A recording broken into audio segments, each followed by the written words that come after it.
Celik mata je apa yang korang fikirkan. Guys, dah masuk pertengahan bulan 2 2026. Apa yang berlaku dalam hidup you all?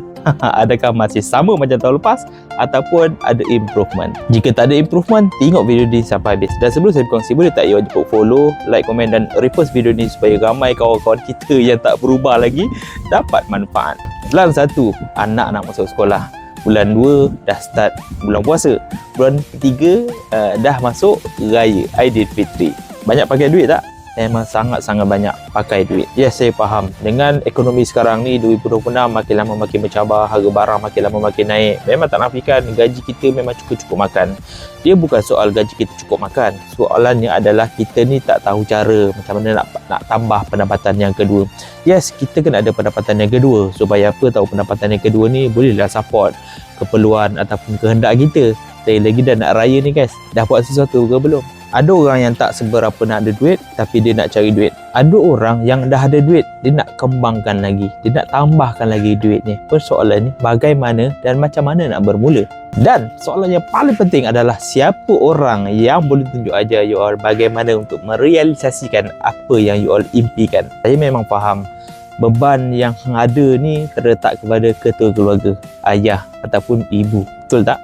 Dan saya faham kadang-kadang kita bila rasa tak tahu sumber mana yang kita nak cekau. Kalau nak fikir pasal along, kita fikir pasal akibat dia.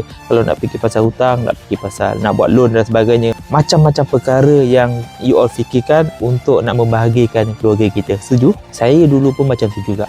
Tetapi Alhamdulillah bila saya berjumpa dengan guru kekayaan saya yang betul, Alhamdulillah semua permasalahan tentang duit dah settle.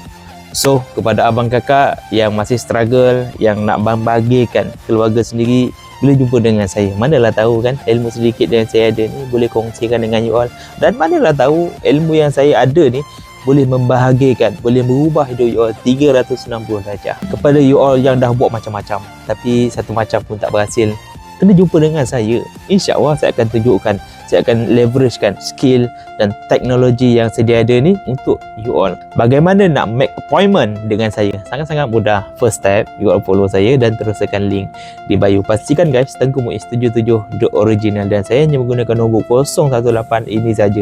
Saya tidak menggunakan nombor yang lain. Sebenarnya, ujian, masalah yang kita hadap ni sebenarnya untuk menguatkan kita. Untuk kita fikir apa solution yang terbaik, untuk kita fikir jalan keluar daripada belenggu masalah. Dan berjaya ni ada cara, gagal tu bersebab. Nak belajar? Komen nak sekarang.